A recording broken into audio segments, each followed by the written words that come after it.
Assalamualaikum warahmatullahi wabarakatuh. Perkenalkan, kami dari kelompok 6 mata kuliah Metodologi Studi Islam yang beranggotakan Dian Putri, Muhammad Altof, Rizky Kurniati Putri, Salsabila Syari Sabrina, dan Cindy Ramadona. Baiklah, di sini kami akan menjelaskan materi tentang metodologi dalam pemahaman Islam. Selamat menyaksikan. Assalamualaikum warahmatullahi wabarakatuh. Perkenalkan, nama saya Salsabila Syari Sabrina, anggota dari kelompok 6. Baiklah, di sini saya akan menjelaskan tentang pengertian metodologi studi Islam. Sebelumnya, saya akan menjelaskan tentang apa itu metode. Metode adalah cara yang teratur dan terpikir baik-baik untuk mencapai tujuan dalam ilmu pengetahuan atau cara kerja yang bersistem untuk memudahkan pelaksanaan suatu kegiatan guna mencapai tujuan yang ditentukan atau yang dikehendaki. Metode juga dapat diartikan sebagai cara yang saling cepat dan tepat dalam melakukan sesuatu. Metode sendiri berasal dari dua perkataan, yaitu metoda dan logi. Logi berasal dari bahasa Yunani yang memiliki arti akal atau ilmu. Jadi, metodologi artinya ilmu tentang jalan atau cara yang harus dilalui untuk mencapai suatu tujuan. Sedangkan studi mengandung arti yakni memahami, mempelajari, mengkaji, serta meneliti. Dan Islam adalah agama yang agung yang berpedoman kepada Al-Quran dan As-Sunnah. Atau dapat dikatakan, metode studi Islam adalah sebagai suatu kajian atau seperangkat konsep-konsep tentang paradigma, pendekatan, dan metode yang dipergunakan untuk mengkaji dan meneliti Islam sebagai objek peneliti. Istilah metodologi studi Islam digunakan ketika seseorang ingin membahas kajian-kajian seputar ragam metode yang biasa digunakan dalam studi Islam. Metodologi studi Islam mengenal metode itu sebatas teoritis dan belum menggunakannya dalam praktik. Baiklah, penjelasan selanjutnya akan dijelaskan oleh Muhammad Altof. Materi nomor 2.2 oleh Muhammad Altof. Metodologi studi Islam menurut beberapa ahli. Pentingnya metodologi menurut para ahli. Pentingnya MSI menurut Abu Sodikin. Sebagaimana gagasan awal lahirnya bidang MSI di perguruan tinggi agama Islam untuk mengupayakan cara yang cepat dan tepat dalam mempelajari Islam. 2. Usaha untuk menampilkan Islam kembali yang memiliki sejumlah khasanah dan warisan intelektual dari masa lalu sampai sekarang. Pentingnya MSI menurut Nurholis Majid agar dapat menjawab tantangan untuk menampilkan kembali Islam sebagai rahmat bagi seluruh alam. 2. Ajaran Islam sendiri menuntut dipelajari dan dipahami melalui prosedur yang tepat, yaitu memahami ruang lingkup dan isinya. Pentingnya MSI menurut Atang Abdul Hakim dan Jaih Mubarak. Umat Islam masih didominasi oleh pandangan yang eksklusivisme, suatu pandangan yang menganggap bahwa ajaran yang paling benar hanyalah agama atau mazhab aliran yang dianutnya. Agama atau mazhab lain dianggap sebagai sesat dan perlu dijauhi bahkan dibinasakan. Menurut Atang, sikap eksklusivisme dipandang wajar karena kalangan umat Islam di Indonesia dulu dalam studi Islam tidak sistematis, tidak komprehensif alias tanpa metodologi yang tepat. Tapi apapun penyebabnya, perlu ditekankan pentingnya merubah pandangan yang ekstrim dengan pandangan yang bijaksana dan memancarkan rahmat bagi semua. Tentu saja dimulai dari perubahan format dalam studi Islam. Akidah adalah bagian dari ajaran Islam yang mengatur cara berkeyakinan. Posisi akidah seperti dikatakan Ahmad Tafsir bahwa dalam keseluruhan ajaran Islam sangatlah penting. Pusatnya ialah keyakinan kepada Tuhan. Akidah merupakan fondasi ajaran Islam secara keseluruhan. Di atas akidah itulah keseluruhan ajaran agama Islam berdiri dan didirikan. Karena kedudukan inilah, maka akidah seorang muslim haruslah kuat. Untuk memperkuat akidah, perlu dilakukan sekurang-kurangnya dua hal. Yang pertama, mengamalkan keseluruhan ajaran agama Islam sesuai kemampuan secara sungguh-sungguh. Yang kedua, mempertajam dan memperluas pengertian tentang ajaran Islam. Jadi akidah dapat diperkuat dengan pengalaman, pengamalan, dan pemahaman. Dengan demikian, Kehadiran metodologi studi Islam diharapkan mampu memberikan kontribusi yang nyata terhadap kesejahteraan umat Islam di seluruh dunia. Materi nomor 2.3 oleh Muhammad Altaf. Keragaman dan pendekatan metode studi Islam. Keragaman metodologi diperlukan untuk menghindari kepicikan umat Islam dalam memahami ajaran yang ada di dalamnya. Berbagai pendekatan yang dapat digunakan dalam memahami agama, yaitu pendekatan teologis normatif. Adapun yang dimaksud dengan pendekatan di sini adalah cara pandang atau paradigma yang terdapat dalam suatu bidang ilmu yang selanjutnya digunakan dalam memahami agama. Menyangkut keragaman pendekatan yang digunakan, salah satunya dalam studi Islam atau Islamic Studies atau kajian keislaman, Qadri A. Azizi telah menggunakan kategorisasi atas 4 macam pendekatan. Memang kategorisasi ini oleh Azizi lebih dimaksudkan untuk memotret keberadaan Islamic Studies, yakninya model Barat dan Orientalis. Namun relevan pula untuk menggambarkan kompleksitas pendekatan yang biasa dipergunakan dalam studi Islam pada umumnya. Adapun teori kategorisasi pendekatan studi Islam yang mencakup 4 kategori tersebut dapat dijelaskan sebagai berikut. 1. Studi Islam dengan menggunakan pendekatan ilmu-ilmu yang masuk ke dalam kelompok humaniora atau humanities, seperti filsafat, biologi, ilmu bahasa, dan sejarah. 2. Studi Islam dengan menggunakan dalam disiplin teologi, studi Bible, dan sejarah gereja. 3. Studi Islam dengan menggunakan pendekatan ilmu-ilmu sosial, seperti sosiologi, antropologi, ilmu politik, dan psikologi. 4. Studi Islam dengan menggunakan pendekatan yang dilakukan dalam departemen-departemen, pusat-pusat, atau hanya komite untuk area studies atau yang lebih dikenal dengan studi kawasan.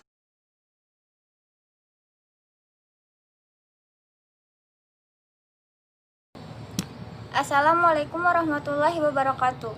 Saya Rizky Kurniati Putri akan melanjutkan presentasi yang baru saja dijelaskan oleh rekan saya sebelumnya. Yang akan saya jelaskan di sini yaitu pemahaman terhadap metodologi Islam dan jenis-jenisnya.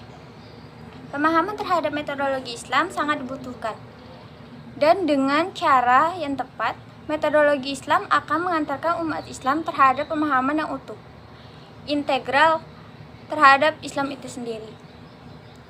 Metodologi Islam diibaratkan sebagai kunci yang tanpa metodologi Islam, kita tidak akan mampu melihat isi pokok ajaran Islam, serta tidak akan mampu sampai kepada tujuan pemahaman Islam secara efektif, efisien, dan cerdas.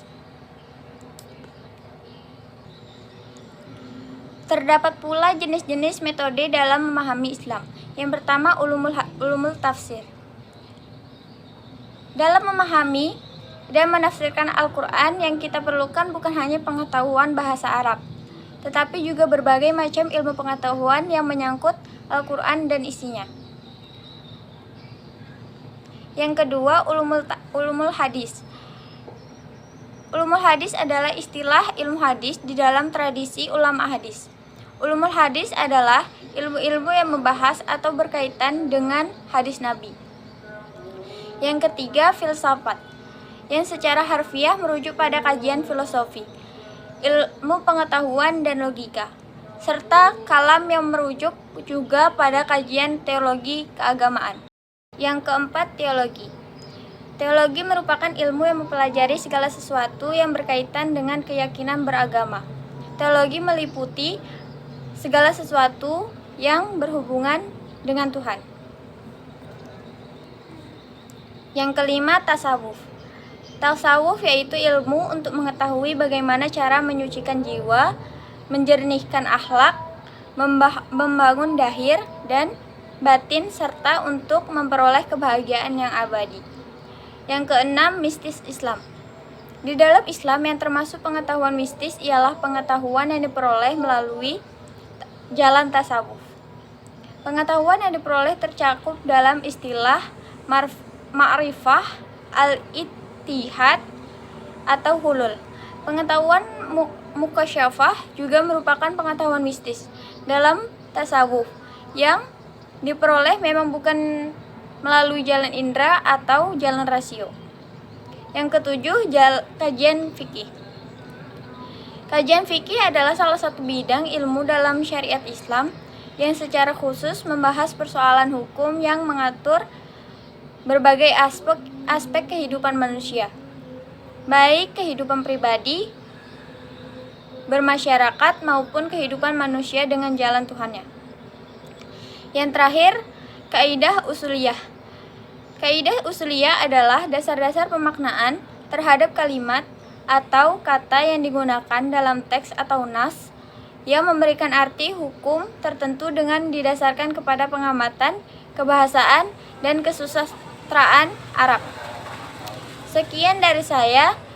Bila terdapat kesalahan, saya mohon maaf dan dapat dilanjutkan dengan rekan saya selanjutnya.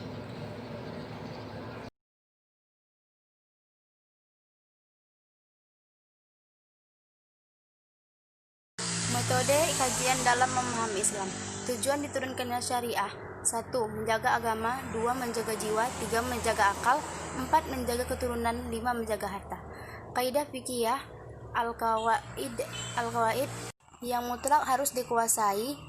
A. Segala urusan tergantung kepada tujuannya. B. Keyakinan tidak dapat dihapus dengan keraguan. C.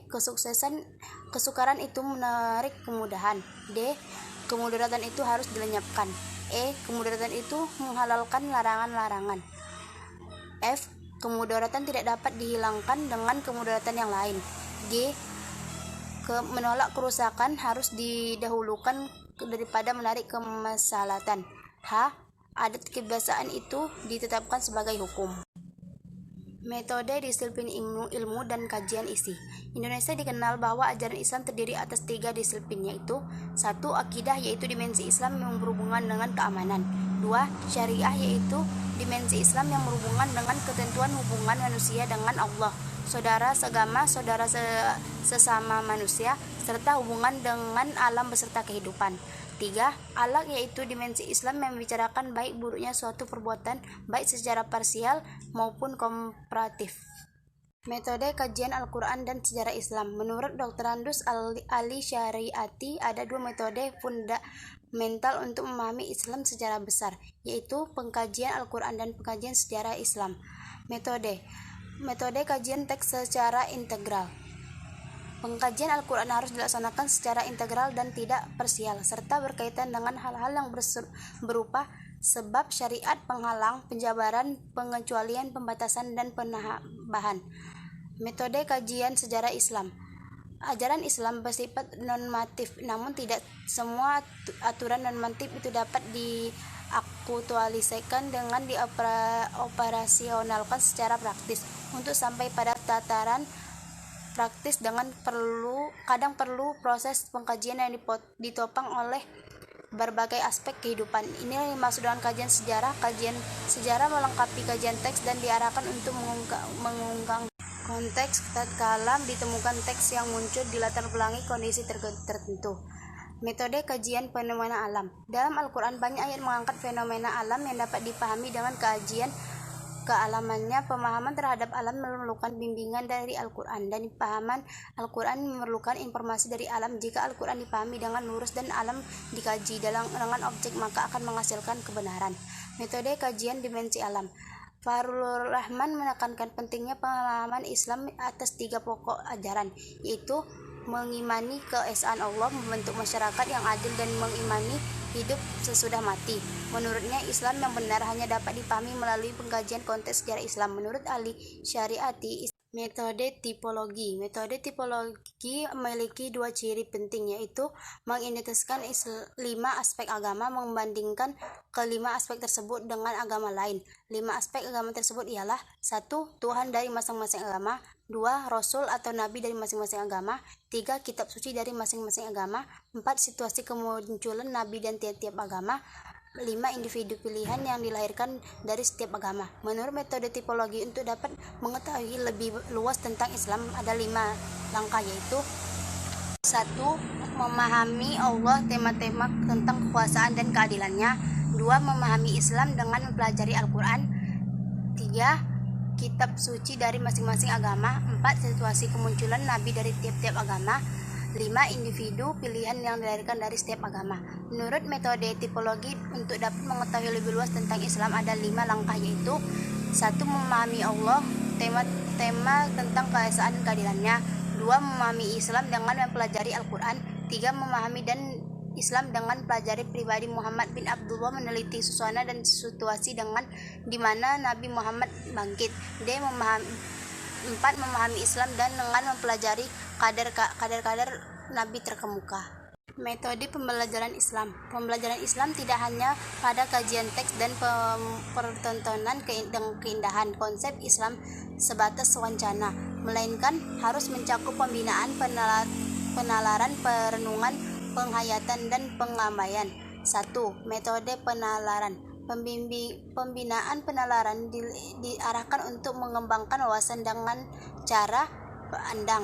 Pembinaan tahap ini harus mampu sampai tahap yakni secara nalar atau logika. 2. Metode perenungan dan penghayatan. Pembelajaran tahap ini harus mampu mengantarkan kesadaran bertemu dengan makna esensial atau tujuan tertinggi. Pembelajaran ini tidak boleh berhenti sekedar transfer informasi tentang berbagai ilmu pengetahuan sehingga mampu bertemu hati dengan sesuatu yang sungguhnya lebih agung dari ilmu itu sendiri. 3. Metode pengamalan. Pembelajaran Islam harus mampu mendorong amal, karena itu perlu disertai dengan program-program amal yang diarahkan untuk pembinaan dan pembiasaan.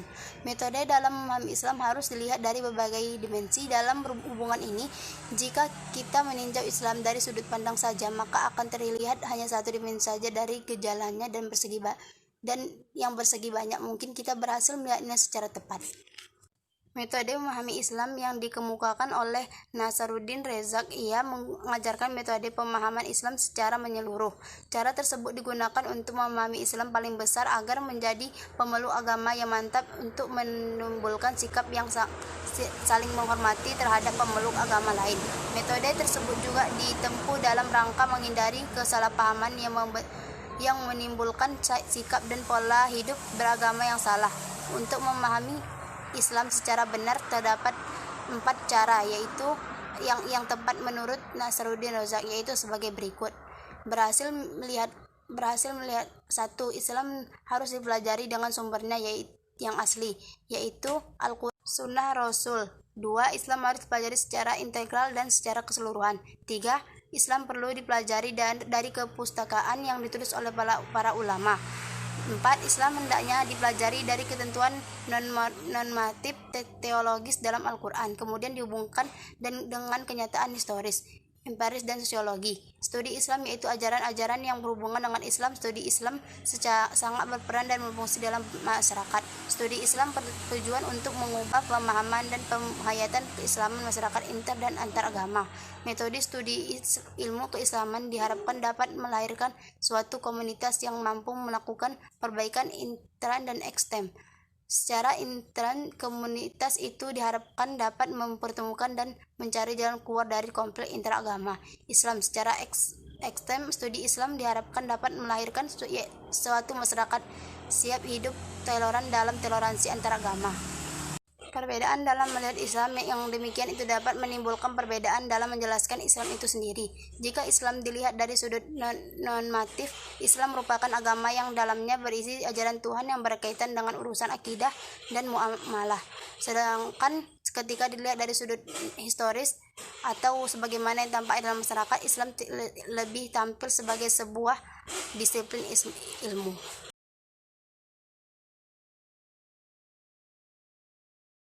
Assalamualaikum warahmatullahi wabarakatuh. Baiklah, saya akan menjelaskan tentang metodologi pemikiran modern.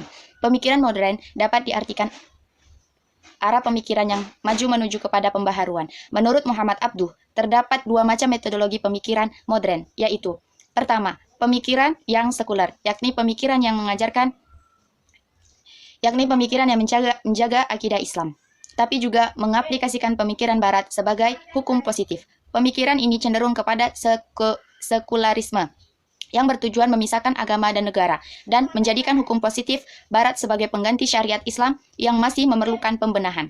Yang kedua, pemikiran modern yang agamis, yakni pemikiran yang masih menjenjang tinggi nilai-nilai mobilisasi rohani dan keragaman. B. Metodologi pendidikan Islam. Menurut Undang-Undang RI Nomor 2 Tahun 1989, pendidikan Islam adalah usaha sadar untuk menyiapkan peserta didik melalui kegiatan bimbingan, pengajaran dan latihan bagi peranannya di masa yang akan datang. Pengertian metode pemahaman ajaran Islam. Menurut etimologi, metode berasal dari bahasa Yunani, yaitu meta atau sepanjang, hodos atau jalan. Jadi metode adalah suatu ilmu tentang cara atau langkah-langkah yang ditempuh dalam suatu disiplin tertentu untuk mencapai tujuan tertentu. Menurut terminologi, metode adalah ajaran yang memberi uraian, penjelasan, dan penentuan dalam menyelidiki keilmuan.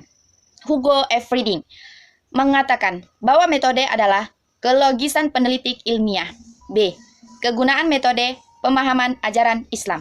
Sejak kedatangan Islam pada abad ke-13 M hingga saat ini, fenomena amat variatif kondisi ini terjadi berbagai negara, termasuk Indonesia.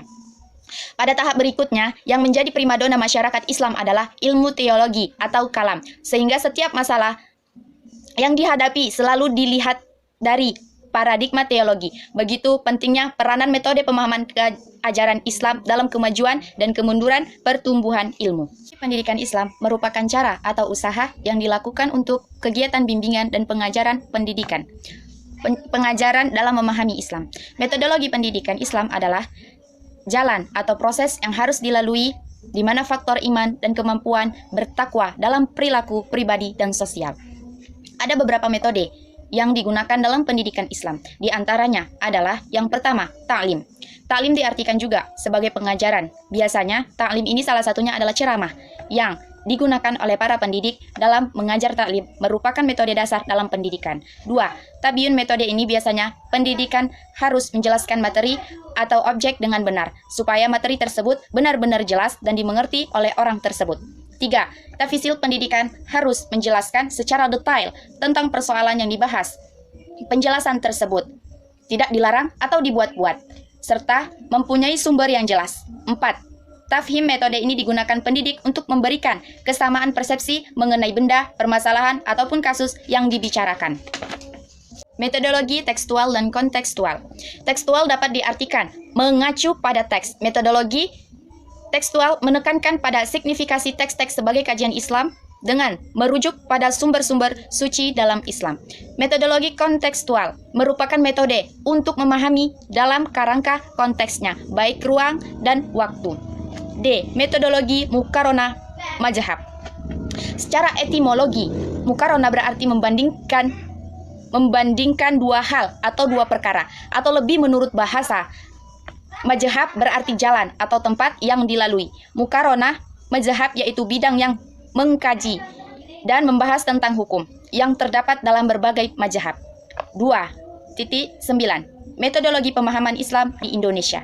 Fenomena pemahaman keislaman umat Islam masih ditandai keadaan yang variatif. Islam mempunyai banyak dimensi, yaitu mulai dari keamanan, akal, ekonomi, politik, iptek. Metode digunakan untuk menghasilkan pemahaman Islam yang komprehensif dan utuh, guna memadu umat Islam dalam menghadapi dan menjawab permasalahan ajaran keislaman yang variatif menurut Bambang Sugiarto. C. Metode memahami Islam. Memahami berasal dari kata paham, yang artinya mengerti. Memahami dan mengetahui sesuatu hal yang sedang diamati, didengarkan, dikerjakan, ataupun sesuatu hal yang sedang terjadi. Metode dalam memahami Islam harus dilihat dari berbagai dimensi. D. Metode studi ilmu keislaman. Studi Islam yaitu ajaran-ajaran yang berhubungan dengan Islam. Studi Islam sangat berperan dan berfungsi dalam masyarakat studi Islam, bertujuan untuk mengubah pemahaman dan penghayatan keislaman masyarakat dan antar agama. E. Metode pemahaman Islam di Indonesia. Metode pemahaman Islam di Indonesia. Masyarakat Indonesia yang pluralistik dalam bidang agamanya sangat menunggu hasil kajian-kajian keilmuan dan penelitian-penelitian pemikiran penelitian-penelitian dalam bidang agama, serta pemikiran-pemikiran keagamaan yang bersifat positif, konstruktif, untuk menopang keterlibatan bersama seluruh pengikut agama-agama di tanah air dalam membina dan memupuk kerukunan hidup antar umat beragama. Sekian, terima kasih. Wassalamualaikum warahmatullahi wabarakatuh. Baiklah, sekian penjelasan dari kelompok 6 tentang materi metodologi dalam pemahaman Islam. Mohon maaf bila banyak terdapat kesalahan dan terima kasih kepada teman-teman semua yang sudah menyaksikan. Kami akhiri dengan wassalamualaikum warahmatullahi wabarakatuh.